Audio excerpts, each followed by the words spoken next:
welcome to our YouTube channel SCBGM. Myself Vimal Prajapati.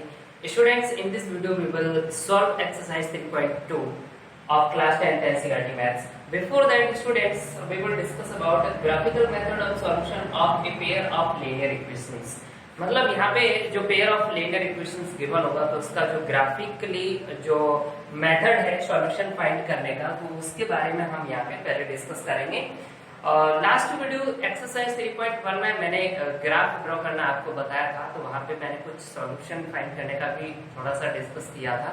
तो इस video में students हम स्पेशली ग्राफिकल मेथड के बारे में डिस्कस करेंगे कि सॉल्यूशन हम कैसे फाइंड करते हैं ग्राफिकल मेथड से। तो यहाँ पे मैंने टू इक्वेशंस लिख रखी है, लीनियर इक्वेशंस। ये जो है आपका एक पेयर है a1x + b1y + c1 = 0 and a2x + b2y + c2 = 0 students. ठीक है, तो जो दो इक्वेशंस गिवन होती हैं, जब हम उनका ग्राफ ड्रॉ करते हैं तो ग्राफ कुछ जो पॉसिबल ग्राफ ड्रॉ हो सकते हैं वो मैं यहाँ पे रफली ड्रॉ कर रहा हूँ। इनको थोड़ा सा ध्यान से देखिए। एक कंडीशन आपकी ये है और ये कंडीशन यहाँ पे x एक्सिस बाई एक्सिस दूसरी कंडीशन यहाँ पे अभी हम ड्रॉ करके बताएंगे आपको। एक कंडीशन आपकी x एक्सिस बाई एक्सिस, ये थ्री कंडीशंस आपकी समथिंग हो सकती हैं। तो वो कौन कौन सी कंडीशंस हो सकती हैं वो आप यहाँ पे ध्यान से देखिए कि जैसे मैंने x एक्सिस बाई एक्सिस ये जो प्लान है, इसमें मैंने जैसे फर्स्ट इक्वेशन जो आपकी है इसका मैंने ग्राफ ड्रॉ किया। मींस इस लाइन की जो इस इक्वेशन की जो लाइन है वो अगर हमने ड्रॉ की, सपोज दैट मान के चलिए कि ये लाइन फर्स्ट इक्वेशन की है और दूसरी इक्वेशन का ग्राफ है कुछ इस तरीके से अगर बन गया, तो एक कंडीशन आपकी ये है कि दोनों जो ग्राफ हैं वो एक दूसरे को इंटरसेक्ट कर रहे हैं।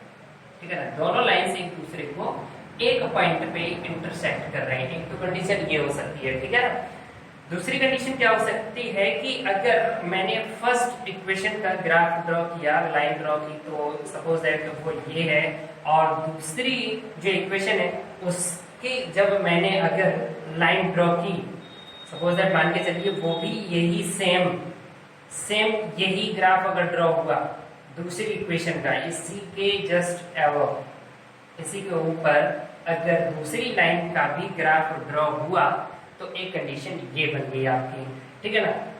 थर्ड कंडीशन हो सकता है कि फर्स्ट इक्वेशन का ग्राफ कुछ इस तरीके से बने और सेकंड जो इक्वेशन है उसका ग्राफ, उसकी लाइन अगर हम ड्रॉ करें तो इस तरीके से हो जाए।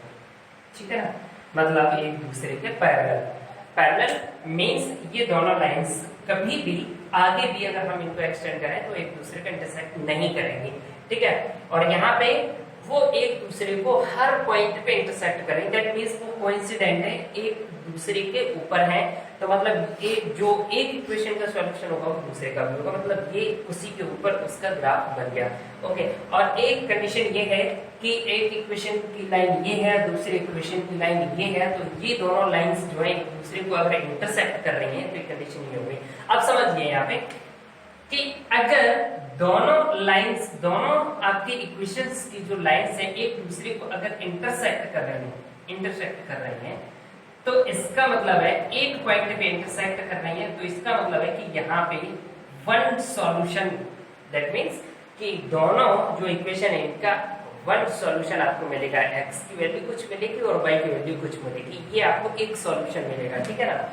अब बात करते हैं सेकंड यहाँ पे कंडीशन की कि यहाँ पे दोनों इक्वेशन की जो ग्राफ है, दोनों इक्वेशन की जो लाइन है वो एक दूसरे के ऊपर है, मतलब सेम लाइन बन रही है। दैट मीन्स हर जगह पे इनका इंटरसेक्ट पॉइंट मिल रहा है। तो यहाँ पे कंडीशन आपको क्या मिल रही है? Many solution. यहाँ आपको कई सॉल्यूशन मिल रहे हैं। ठीक है ना, काफी सॉल्यूशन मिलेंगे इस कंडीशन में। और यहाँ क्या है कि ये दोनों पैरेलल लाइंस हैं, मतलब दोनों इक्वेशंस की जो लाइनें हैं वो इस तरीके से ड्रॉ हो जाएंगी। वो जरूरी नहीं है किसी तरीके से हो सकता है कि वो जो है ऐसे भी हो सकती है, बट पैरेलल हो। कहने का मतलब है कि वो दोनों पेयर जो है, जो पेयर आपका है वहाँ दोनों इक्वेशंस, दोनों की जो हम लाइंस ड्रॉ करेंगे अगर वो पैरेलल आती हैं, ठीक है, तो इस कंडीशन में क्या है कि जो सॉल्यूशन है वो नो सॉल्यूशन, क्योंकि जब इंटरसेक्ट अगर दोनों लाइंस करेंगे तो वो सॉल्यूशन आपको मिलेगा। अगर इंटरसेक्ट नहीं करेंगे तो कोई भी सॉल्यूशन आपको नहीं मिलेगा। तो ये थ्री कंडीशंस हैं। अच्छा, ये आपको समझ आ गया होगा कि इसका मतलब क्या है कि जो ग्राफ हम ड्रॉ करेंगे तो ग्राफ ड्रॉ करने के बाद जो कंडीशंस हमें मिलेंगी वो 3 पॉसिबिलिटीज जो हो सकती है वो मैंने आपको बता दी है। तो किस कंडीशन में क्या सॉल्यूशन और कितने सॉल्यूशन आपको मिल सकते हैं वो मैंने यहाँ पे डिस्कस किया है। अब हम बात करते हैं कि ये हमें कैसे पता चलेगा कि विदाउट ग्राफ जो है ड्रॉ किए हुए आपको कैसे पता चल जाएगा कि यहाँ पे वन सॉल्यूशन आएगा या फिर मैनी सॉल्यूशन या फिर नो सॉल्यूशन, ये कंडीशन आपको कैसे पता चलेगी। तो इसके लिए अभी हम यहाँ पे एक टेबल ड्रॉ करते हैं। टेबल इसकी हम ड्रॉ करेंगे तो टेबल से आपको बहुत अच्छे से समझ आ जाएगा और ये मैंने यहाँ पे ये फिगर भी बनाए हुए हैं, इससे एकदम से क्लियर हो जाएगा कि किस कंडीशन में क्या सॉल्यूशन आपको मिलेगा। ठीक है ना, तो समझते हैं टेबल को। ओके स्टूडेंट्स, हमने यहाँ पे जो pair of linear equations given है वहां से जो कोएफिशिएंट्स का जो रेशियो है उसको मैंने कंपेयर करके लिखा हुआ है। ठीक है ना, अब यहाँ पे मैंने कंपेयर करके कैसे लिखा है। फर्स्ट कंडीशन जो आपकी है वो ये है कि if a1 upon a2 is not equal to b1 upon b2, that means जो कोएफिशिएंट ऑफ x है इनका रेशियो अगर इक्वल नहीं है कोएफिशिएंट ऑफ y, है ना, इनके रेशियो के इक्वल अगर नहीं है, a1 upon a2 is not equal b1 upon b2 अगर आ गया, दैट मींस जो ग्राफिकल रिप्रेजेंटेशन होगा वो होगा इंटरसेक्टिंग लाइंस। मतलब ये वाली जो फर्स्ट कंडीशन मैंने यहाँ पे अभी आपको ऑलरेडी बताई है, ये कंडीशन कब आएगी, तब आएगी जब a1 upon a2 is not equal b1 upon b2। तो अगर ऐसा आ गया तो आप समझ जाएंगे कि इसका मतलब है कि जो हम ग्राफ ड्रॉ करेंगे वो लाइंस जो हैं एक दूसरे को इंटरसेक्ट करेंगी। ठीक है ना, और अगर इंटरसेक्ट की मतलब वन पॉइंट पे इंटरसेक्ट कर रही है, इसका मतलब क्या है कि वन सॉल्यूशन आपको मिलेगा। ठीक है, ये कंडीशन हो गई। अच्छा, सेकंड कंडीशन क्या है, if a1 upon a2 is equal b1 upon b2, अगर ये दोनों इक्वल आ रहे हैं तो फिर हम c1 upon c2 फाइंड करेंगे। वो भी अगर इक्वल आ गया, मतलब ये अगर यहाँ पे a1 upon a2 is equal b1 upon b2 is equal c1 upon c2, अगर ये तीनों कंडीशंस अगर इक्वल आ गई, दैट मींस कोइंसिडेंट लाइंस, मतलब दोनों लाइंस जो हैं एक दूसरे के मतलब सेम बनेंगी। सीधी सी बात है कि अगर मैंने इस इक्वेशन का अगर जैसे ग्राफ ड्रॉ किया, लाइन ड्रॉ की, तो एक लाइन ये बन गई, दूसरे की अगर मैंने ड्रॉ की तो भी यही सेम लाइन अगर बन जाती है तो ये कोइंसिडेंट लाइन है, मतलब हर पॉइंट पे इंटरसेक्ट कर रही है। तो इस कंडीशन में क्या होता है, कोइंसिडेंट लाइंस। और फिर आपका सॉल्यूशन की बात करें तो मैनी सॉल्यूशन, या फिर आप कह सकते हैं इनफाइनाइटली मैनी सॉल्यूशन। ठीक है ना, अगर ऐसा अगर आपको मिल गया डायरेक्टली आप बता सकते हैं कि ये जो पेयर ऑफ लीनियर इक्वेशंस है इनका जो सॉल्यूशन है इनफाइनाइटली मैनी सॉल्यूशन आपको मिलेंगे। Okay, third condition a1 upon a2 is equal b1 upon b2, मतलब आगे वाले अगर दोनों इक्वल आ रहे हैं तो c1 upon c2 हम फाइंड करेंगे। तो मैंने बात कर ली है कि अगर वो भी इक्वल आ गया तो ये कंडीशन होगी। अगर वो लास्ट वाला इक्वल नहीं आया, ठीक है, दैट मींस पैरेलल लाइंस। तो ग्राफिकली जो रिप्रेजेंटेशन है वो क्या होगा कि पैरेलल लाइंस बनेंगे। वहां पे दोनों इक्वेशंस के जो ग्राफ है, दोनों इक्वेशंस की जो लाइंस है वो पैरेलल बनेंगी। और पैरेलल का मतलब है एक दूसरे को इंटरसेक्ट नहीं करेंगे। जब इंटरसेक्ट नहीं करेंगे दैट मींस कि आपको कोई भी सॉल्यूशन नहीं मिलेगा। ठीक है ना, तो आप यहाँ पे डायरेक्टली ये रेशियो का जो कंपेयर आप करेंगे तो ये कंडीशन अगर आपको मिलती है तो आप कह सकते हैं पैरेलल लाइंस है। ठीक है ना, और अगर पैरेलल लाइंस है दैट, तो इस कंडीशन यहाँ पे क्या हो जाएगी कि वो जो है सॉल्यूशन, वहां पे कोई भी सॉल्यूशन नहीं मिलेगा, मतलब नो सॉल्यूशन इस कंडीशन में। ठीक है, तो स्टूडेंट्स अब बात करते हैं क्वेश्चंस पे। उससे पहले आप इसको नोट कर लीजिए। तो करते हैं नेक्स्ट आपका जो है एक्सरसाइज 3.2 के क्वेश्चन सॉल्व करेंगे। Before that pause the video, note it down. Okay students, question number 1, 10 students of class 10 took parts in a mathematics quiz, मतलब एक मैथमेटिक्स क्विज है जिसमें क्लास 10 के स्टूडेंट्स जो 10 है उन्होंने जो है उसमें भाग लिया है। If the number of girls is 4 more than the number of boys, means if the number of girls, जो गर्ल्स हैं वो नंबर ऑफ बॉयज से कितने ज्यादा है, 4 मोर, है ना, 4 ज्यादा है। गर्ल्स जो है वो 4 ज्यादा है किनसे, बॉयज से। ठीक है ना, find the number of boys and girls who took part in the quiz। यहाँ पे number of boys and girls आपको फाइंड करना है। ठीक है ना, और इन्होंने क्वेश्चन में ये भी कह दिया है कि इसको जो है पहले लीनियर इक्वेशंस में आप चेंज कीजिए, उसके बाद जो इसका सॉल्यूशन है ग्राफिकली फाइंड कीजिए। ठीक है ना, ग्राफिकली आपको इसका सॉल्यूशन फाइंड करना है। ओके, तो स्टूडेंट सॉल्व करते हैं इसको। यहाँ पे लेट कर दिया हमने, let number of boys is equal X and number of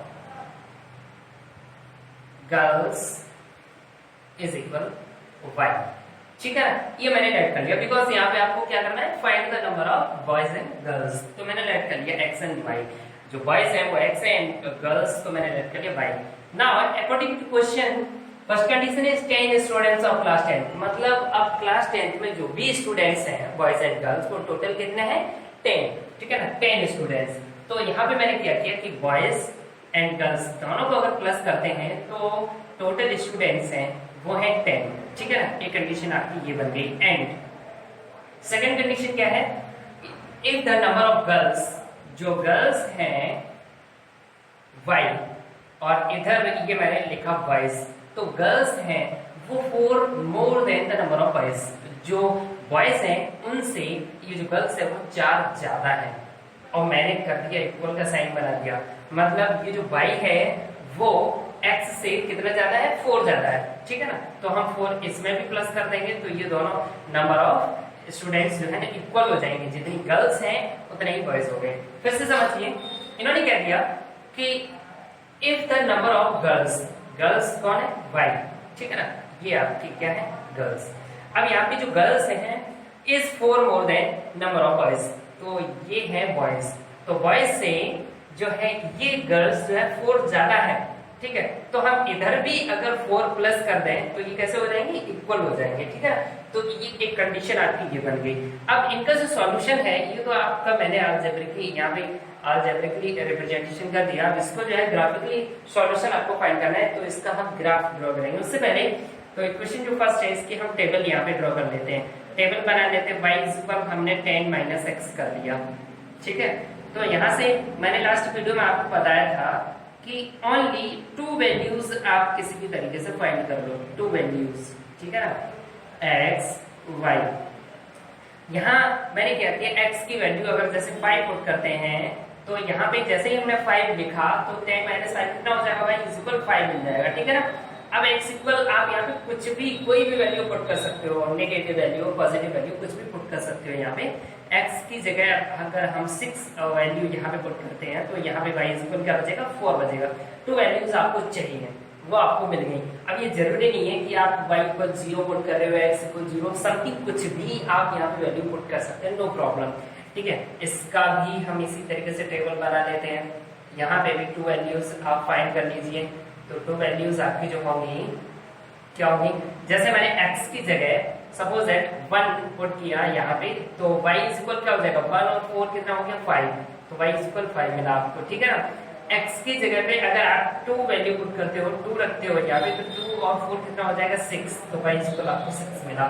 तो ये मैंने जो है आपकी टेबल जो है ड्रॉ कर ली यहाँ पे। अब हम इन्हीं के अकॉर्डिंग अब क्या करेंगे, ग्राफ ड्रॉ करेंगे। ठीक है ना, तो ग्राफ ड्रॉ करने के लिए ओके स्टूडेंट्स, हमने यहाँ पे x axis and y axis को ड्रॉ किया हुआ है। ठीक है, तो अब ये जो आपने टेबल बनाई है, तो ये जो पेयर है यहाँ पे बन रहे हैं आपके, फर्स्ट पेयर जो आपका है 5,5 और दूसरा पेयर है 6,4। ठीक है ना, और इसमें आपका 1,5 एंड 2,6। अब ये जो गिवन पेयर्स हैं इनको हम यहाँ पे प्लॉटिंग करेंगे। तो आपका फर्स्ट जो आपका पेयर है 5,5, ये फर्स्ट इक्वेशन का जो फर्स्ट पेयर 5,5, इसको अगर हम रिप्रेजेंट करते हैं तो ग्राफ नोटबुक पे ऑलरेडी आपकी लाइंस ड्रॉ की हुई होती हैं, तो वहां आपको इस तरीके से लाइन ड्रॉ करने की जरूरत नहीं पड़ेगी। और यहाँ पे ठीक है, मैंने लाइंस को ड्रॉ करके ये देख लिया कि इनका जो इंटरसेक्ट पॉइंट है वो कहाँ मिलेगा, ये मिल गया 5,5। एक्स एक्सिस में 5 और वाई एक्सिस में भी 5, और यहाँ से परपेंडिकुलर लाइन ड्रॉ करके 5,5 मैंने देख लिया कहाँ पे मिलेगा। ठीक है ना, नेक्स्ट आपका पेयर है फर्स्ट इक्वेशन का 6,4। तो x आगे जो आपका कोऑर्डिनेट है वो x एक्सिस में चलना है, और दूसरा वाला जो y एक्सिस। ठीक है ना, x एक्सिस में 6 पॉइंट आपका ये है और y एक्सिस में 4 आपका ये है। तो इस तरीके से आपका 6,4 मिलेगा ये वाला।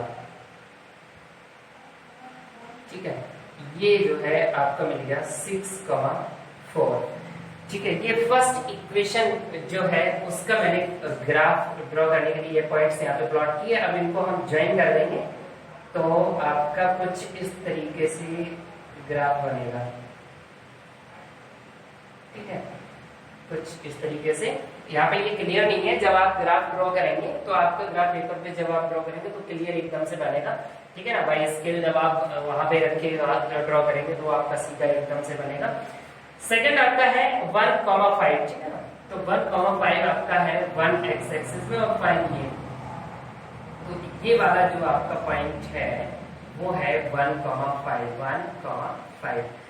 इसके बाद आपका जो 2,6 दूसरा वाला जो है पेयर 2,6, ये 2 है एक्स एक्सिस में और 6 आपका ये है। यहाँ से 1,5 यहाँ लिखी है और 2,6 2 ये है और 6। ठीक है, तो ये आपका बना 2,6। अब इनका मैंने ग्राफ ड्रॉ की, इनकी लाइन ड्रॉ कर दी तो कुछ इस तरीके से आपकी जाएगी। ये सेकंड जो इक्वेशन है उसकी लाइन मैंने ड्रॉ कर दी और ये वाली जो थी वो फर्स्ट वाली थी। आप चाहें तो यहाँ पे ये जो लाइन आपने सेकंड की ड्रॉ की है तो आप चाहें तो यहाँ पे लिख सकते हो x+4 = y। ठीक है ना, इस तरीके से। और ये जो फर्स्ट लाइन है ये किसका था, x+y = 10, मतलब x+y = 10। इस तरीके से आप चाहें तो वहां पे राइट कर सकते हो। ओके स्टूडेंट्स, अब यहाँ पे इंटरसेक्ट पॉइंट की बात करते हैं। तो इंटरसेक्ट पॉइंट आप ध्यान से देखिए, ये जो इंटरसेक्ट पॉइंट है इस क्वेश्चन का, इस प्रॉब्लम का सॉल्यूशन है। तो इंटरसेक्ट पॉइंट देखिए, जब आप इस तरीके से देखेंगे ग्राफ पेपर पे तो आपको स्पष्ट मिल जाएगा ये आंसर। ये जो इंटरसेक्ट पॉइंट है वो क्या है कि आपका एक्स एक्सिस में जो आ रहा है वो 3 के सामने, ठीक है ना, और वाई एक्सिस पे आ रहा है आपका 7। तो फिर यहां से सॉल्यूशन जो मिला 3,7 आपका सॉल्यूशन मिल रहा है। हेंस आपने क्या लेट किया था, आपने देखा कि एक्स एक्सिस में आपको 3 मिल रहा है, दैट मींस एक्स आपने क्या लेट किया था, लेट नंबर ऑफ बॉयज। तो नंबर ऑफ बॉयज आपका क्या आ गया, 3। Hence number of boys is equal 3 and number of girls is equal 7, मतलब y और y आपका आ गया 7। ठीक है ना, तो ये आपका हो गया सॉल्यूशन इस प्रॉब्लम का। ठीक है ना स्टूडेंट्स, बिल्कुल सेम इसका जो क्वेश्चन नंबर 1 का जो सेकंड पार्ट है बिल्कुल सिमिलरली आप इसी मेथड से इक्वेशन में रिप्रेजेंट करने के बाद में ग्राफिकली सॉल्यूशन फाइंड करेंगे। तो अब हम क्वेश्चन सॉल्व करते हैं, question number 2। Before that pause the video and note it. Okay students, now say the next question, question number 2 on comparing the ratio a1/a2, b1/b2 and c1/c2. Find out whether the lines representing of the following pairs of linear equations intersect at a points are parallel or coincident। आपको यहाँ पे find करना है कि वो जो linear equations जो given है, ठीक है ना, वो इंटरसेक्ट एट ए पॉइंट, या वो एक पॉइंट पे इंटरसेक्ट कर रही है, या फिर वो पैरेलल है, या फिर वो कोइंसिडेंट है। ये आपको फाइंड करना है। तो स्टूडेंट्स, वीडियो में स्टार्टिंग में मैंने आपको बताया था, डिस्कस किया था मैंने, यहाँ पे एक छोटी सी टेबल बना के मैंने आपको बताया था कि इंटरसेक्ट एट ए पॉइंट, एक पॉइंट पे इंटरसेक्ट कैसे कब होती है, क्या कंडीशन होगी तब वो एक पॉइंट पे इंटरसेक्ट करेंगे, किस कंडीशन में पैरेलल होंगे और किस कंडीशन में जो आपके ना कोइंसिडेंट होंगे। ठीक है, तो एक बार फिर से डिस्कस कर लेते हैं उसके बारे में कि यहाँ पे अगर a1/a2 is not equal b1/b2, ये कंडीशन अगर आ जाती है तो फिर मैंने बताया था कि वो लाइंस जो है वो एक दूसरे को इंटरसेक्ट करेंगी। ठीक है, इंटरसेक्टिंग लाइंस होंगी। If a1/a2 is equal b1/b2 is equal c1/c2, इस कंडीशन में मैंने आपको बताया था कि अगर ऐसा है तो इसका मतलब क्या है कि वहां पे कोइंसिडेंट लाइन होगी, कोइंसिडेंट लाइन। ठीक है, कोइंसिडेंट लाइंस। लास्ट कंडीशन जो कंडीशन नंबर 3 थी, a1/a2 is equal b1/b2 is not equal c1/c2, इस कंडीशन में स्टूडेंट्स क्या बताया था, पैरेलल लाइंस होंगी वहां पे। ठीक है ना, दोनों इक्वेशंस की। तो ये कंडीशंस जो है आपको बहुत ज्यादा मतलब ध्यान में रखनी है, याद रखनी है इनको, ठीक है। तो यहाँ पे क्या करते हैं, यहाँ से हम a1/a2, b1/b2, c1/c2 फाइंड कर लेते हैं। अच्छा यहाँ पे आप चाहें तो थोड़ी सी लैंग्वेज आप यहाँ पे लिख सकते हैं। ये जो आपने इक्वेशंस लिखे हैं, कंपेयर विद, अब किससे कंपेयर करेंगे, a pair of linear equation, a pair of linear equations a1x plus b1y plus c1 is equal 0, a2x plus b2y plus c2 is equal 0, ठीक है ना। तो यहां से आप देख पाएंगे कि a1 जो है फर्स्ट इक्वेशन का x का कोएफिशिएंट है, a2 सेकंड इक्वेशन का x का कोएफिशिएंट है, ठीक है ना। तो यहाँ पे मैं डायरेक्टली करूंगा, क्या मुझे फाइंड करना है, a1/a2। तो a1 यहाँ पे ध्यान से देखिए, a1 आता है फर्स्ट इक्वेशन का ये वाला, मतलब x का कोएफिशिएंट 5/a2 क्या है 7, ठीक है ना। b1/b2 भी फाइंड कर लेते हैं। b1/b2 यहाँ पे देखिए -4 है, अच्छा b2 आता है 6। तो ये तो अभी मतलब जो लिखा हुआ है इसको हम सिंपलेस्ट फॉर्म में चेंज भी कर सकते हैं, 2 to the 4 2 3 to the 6 is equal -2/3। ध्यान से देखिए, ये आपने a1/a2 और b1/b2 जो फाइंड किया है, इसमें यही वाला a1/a2 ही b1/b2 के इक्वल नहीं आ रहा है, तो c1/c2 आप फाइंड करना कर सकते हैं, उसकी कोई जरूरत नहीं है, बिकॉज यहाँ पे a1/a2 is not equal b1/b2। यहाँ पे सीधा सीधा देख सकते हैं कि -2/3 के इक्वल नहीं है 5/7, ठीक है ना। तो b1/b2 यही जब इक्वल नहीं आए हैं तो दैट मींस क्या है, इंटरसेक्टिंग लाइंस, मतलब अब यहाँ पे आपका लिखा है इंटरसेक्ट एट ए पॉइंट्स। तो ये जो पेयर है लीनियर इक्वेशन का, इनका जो सॉल्यूशन होगा वो क्या होगा, इंटरसेक्ट एट ए पॉइंट। ये आपका हो गया आंसर इस फर्स्ट का, ठीक है ना। बिल्कुल सिमिलरली आप सेकंड एंड थर्ड को भी सॉल्व कर सकते हैं। तो यहाँ पे मैं थोड़ा सा आपका जो मेथड हो ये होगा मेथड सॉल्व करने का। तो मैं यहाँ पे सेकंड का जो है सॉल्यूशन यहाँ फाइंड करते हैं, थोड़ा सा मैं डायरेक्टली करूंगा, यहाँ पे a1/a2 डायरेक्टली फाइंड करूंगा मैं, ठीक है ना। a1/a2 की बात करें तो a1 क्या होगा 9/a2 18, ठीक है ना। ये a1/a2, ये b1/b2, ये c1/c2, ठीक है ना। तो a1/a2 ये आपका 9 1 9 2 80 इज इक्वल 1/2 आ गया, कॉमा b1/b2 की अगर बात करें तो 3/6 हो जाएगा, ठीक है ना। 3/6, 3 1 3 2 6 इज इक्वल 12/2। c1/c2 अगर हम फाइंड करते हैं तो 12/24, ये भी सिंपलेस्ट फॉर्म में चेंज कर देंगे, 12 1 12 2 24 इज इक्वल 12/2। यहाँ पे आप ऑब्जर्व कीजिए, देखिए ध्यान से कि a1/a2 इज इक्वल 12/2 आ गया, b1/b2 ये भी 12/2 आ गया, c1/c2 ये भी 12/2 आ गया। दैट मींस ये सभी जो कंडीशंस हैं यहाँ पे सभी रेशियो इक्वल आ गए। a1/a2 is equal b1/b2 is equal c1/c2। तो कौन सी कंडीशन आपकी बन रही है, सेकंड, मतलब ये जो है कोइंसिडेंट है, कोइंसिडेंट लाइंस। यहाँ पे जो कंडीशन मिलेगी कोइंसिडेंट लाइंस की मिलेगी, ठीक है। सिमिलरली आप इसको सॉल्व करेंगे तो इसको भी मैं डायरेक्ट सॉल्व करूंगा, ओके। तो यहाँ पे a1/a2 की बात करें तो आपका 6/2 सिंपलेस्ट फॉर्म में चेंज कीजिए, 2 3 6 इज इक्वल 3 आ गया। अपॉन में चाहे तो आप 1 राइट कर सकते हो, अदरवाइज कोई जरूरी नहीं है, ठीक है। b1/b2 आप इसको देखिए तो b1 आपका है -3, b2 आपका है -1, तो माइनस माइनस का मतलब 3 आ गया, और 3/1 चाहे तो लिख सकते हो। c1/c2 अब यहाँ पे फाइंड करें तो 10/9, इसको सिंपलेस्ट फॉर्म में चेंज नहीं किया जा सकता, ये ऑलरेडी सिंपलेस्ट फॉर्म में है। तो अब आप यहाँ पे ध्यान से देखो, आपको जो रिजल्ट मिला है वो ये है कि a1/a2 इज इक्वल b1/b2, ये दोनों तो इक्वल आ गए, 3 मतलब 3 आ गया, इसका भी 3, या फिर 3/1 कह सकते हो। और c1/c2 इक्वल नहीं आया, ठीक है ना, बिकॉज ये 10/9 है और ये क्या था 3 था, तो ये लास्ट वाला इक्वल नहीं है। दैट मींस आपको जो कंडीशन बनी है वो कौन सी, पैरेलल लाइंस की। इनकी जो अगर हम लाइंस ड्रॉ करेंगे तो यहाँ पे आपको कंडीशन मिलेगी पैरेलल लाइंस की, ठीक है। तो ये आपके सॉल्यूशन हो गए। Okay students, now see the next question, question number 3। Before that pause the video, note it down. Okay students, now see the next question, question number 3। On comparing the ratio a1/a2, b1/b2 and c1/c2, find out whether the following pair of linear equation are consistent or inconsistent। तो यहाँ पे ये वाला जो word आ गया consistent और inconsistent, ज्यादा कुछ कंफ्यूजन होने की जरूरत नहीं है, बस इसी कंडीशन पे डिपेंड करता है ये भी, ठीक है ना।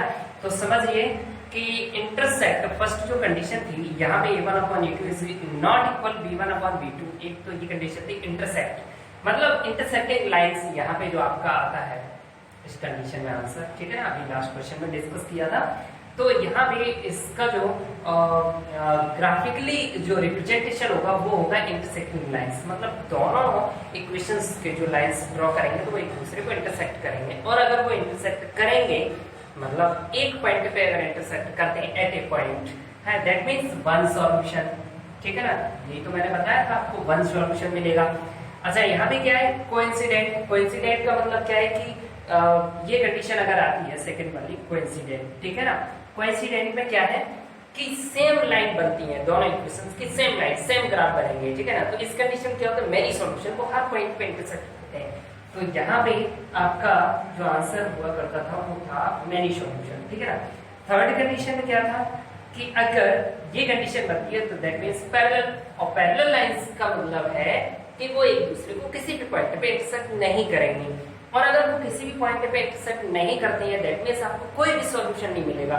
सॉल्यूशन कब मिलेगा, जब वो इंटरसेक्ट करेंगी। अब जब वो इंटरसेक्ट नहीं करेंगी, पैरेलल है, दैट मींस कोई सॉल्यूशन नहीं मिलेगा, और अगर कोई सॉल्यूशन नहीं मिला तो आप लिख सकते हैं नो सॉल्यूशन, ठीक है। तो अब यहाँ पे समझिए ये आपका इनफाइनाइटली मेनी सॉल्यूशन है, ये वन सॉल्यूशन, यहाँ पे नो सॉल्यूशन। अब कंसिस्टेंट और इनकंसिस्टेंट का मतलब है, यहीं से आप समझ लीजिए कि अगर सॉल्यूशन आपको मिला, चाहे वो एक सॉल्यूशन मिले चाहे वो कई सॉल्यूशन आपको मिल जाए, अगर सॉल्यूशन मिला तो फिर कंसिस्टेंट, सॉल्यूशन नहीं मिला मतलब नो सॉल्यूशन तो फिर इनकंसिस्टेंट। बस कुछ भी नहीं करना है, मतलब सॉल्यूशन यहाँ पे एक मिला, लेकिन मिला चाहे एक मिले चाहे कितने भी मिले, मतलब कंसिस्टेंट। बात समझते हैं, कंसिस्टेंट। यहाँ पे आपको इनफाइनाइटली मेनी सॉल्यूशन, मतलब मेनी सॉल्यूशन मिले कोई बात नहीं, आपको सॉल्यूशन तो मिल रहे हैं, सॉल्यूशन अगर मिल रहे हैं तो फिर कंसिस्टेंट। अब यहाँ सॉल्यूशन नहीं मिल रहा है, ये आपका हो जाएगा इनकंसिस्टेंट। तो बस अब आपको क्या करना है कि जैसे मैंने लास्ट क्वेश्चन को सॉल्व किया था, वहां पे मैंने a1/a2, b1/b2, c1/c2 फाइंड किए थे, वो आपको फाइंड करना है। फिर आपको ये कंडीशंस देखनी है, ठीक है ना, ये कंडीशन के अकॉर्डिंग आपको कंसिस्टेंट इनकंसिस्टेंट बताना है, सिंपल। तो यहाँ पे मैं आपको एक क्वेश्चन सॉल्व करके बता रहा हूँ, क्वेश्चन नंबर जो आपका है थर्ड पार्ट, ठीक है ना। तो यहाँ पे मैं डायरेक्टली फाइंड करूंगा a1/a2, तो आपकी एक इक्वेशन ये है और एक ये है, मैंने जस्ट सामने इनके इक्वेशंस दोनों पेयर जो है लिखे हुए हैं, पेयर यहाँ पे बिल्कुल सामने सामने लिखे हैं, ठीक है ना। तो समझिए a1/a2, a1 आपका है 3/2 a2 क्या है 9, ठीक है ना। तो इसको अगर आप सॉल्व करेंगे तो 3/2 × 9, तो 3 3 9 इज इक्वल 1/6 हो जाएगा, 2 3 6 ये आ गया, ठीक है। b1/b2 जो है आपने फाइंड किया, b1 कितना था 5/3 को मैंने यहाँ पे लिख दिया, b2 कितना है -10, वो राइट कर दिया। तो अब आप इसको देखिए तो 5/3 × -10 हो जाएगा, ठीक है ना। ये जो है फ्रैक्शन को सॉल्व करना आपको आना चाहिए, ये आपको आना चाहिए कि यहाँ पे किस तरीके से हो गया, ठीक है ना। ये भी अपॉन में है, ये भी अपॉन में है, तो ये अपॉन में हम दोनों नंबर एक साथ लिख देंगे। 5 2 10 is equal 1/3 2 6, but negative because यहाँ माइनस साइन है, और फर्स्ट कंडीशन में माइनस साइन नहीं आया, बस यहीं से आपको रिजल्ट मिल गया a1/a2 is not equal b1/b2। यही इक्वल नहीं आ रही, क्यों नहीं आ रही, क्योंकि ये 1/6 है और ये आपका -1/6 है, ये दोनों इक्वल नहीं है। और अगर इक्वल नहीं है तो फिर क्या हो गया, इंटरसेक्टिंग लाइंस। इंटरसेक्टिंग लाइंस का मतलब क्या है, वन सॉल्यूशन मिलेगा, सॉल्यूशन अगर आपको मिलेगा तो आपको कंसिस्टेंट आंसर मिलेगा। तो आप यहाँ पे डायरेक्टली लिखेंगे कंसिस्टेंट, ठीक है। ओनली जो बात आपसे पूछी गई है वो मैंने डायरेक्टली यहाँ पे लिख दी, बट आपको बस ये कंडीशन पता होनी चाहिए, ठीक है। बिल्कुल सिमिलरली हम नेक्स्ट क्वेश्चंस जो हैं और भी क्वेश्चंस जो हैं उनको भी हम सॉल्व करेंगे। अगर ये दो कंडीशन आपको मिल रही है तो फिर आप कंसिस्टेंट आंसर देंगे, अगर ये कंडीशन मिली है that means inconsistent. Okay students, आपका जो नेक्स्ट क्वेश्चन है आपका क्वेश्चन नंबर 4, उसमें आपको ग्राफिकली सॉल्यूशन फाइंड करना है। इफ आपका जो केस जो है जब आप उसे सॉल्व करेंगे, ये दोनों केसेस अगर आपको मिलते हैं, कंसिस्टेंट मिलते हैं, तो आप ग्राफिकली उसे सॉल्व करेंगे। सिंपल ऑब्वियसली सीधी सी बात है कि जब यहाँ पे कंसिस्टेंट की वो बात कर रहे हैं, तो उन्होंने कहा अगर कंसिस्टेंट है तो आप उसका जो है ग्राफिकली रिप्रेजेंटेशन दीजिए। तो अब कंसिस्टेंट अगर है मतलब आपको सॉल्यूशन मिलेगा, वन सॉल्यूशन मिलेगा, तो आप उससे एक वहां पे ग्राफ को ड्रॉ करेंगे इस कंडीशन में, ठीक है ना। तो क्वेश्चन नंबर 4 तक 4 जो है वो आपको सॉल्व करना है, खुद सॉल्व करना है, और ये जो क्वेश्चंस यहाँ पे बचे हैं ये भी आपको सॉल्व करने हैं, ठीक है। अगर क्वेश्चन नंबर 4 तक कोई भी अगर आपको प्रॉब्लम आती है then you may comment. Okay students, next question next video में डिस्कस करते हैं। Okay students, thank you.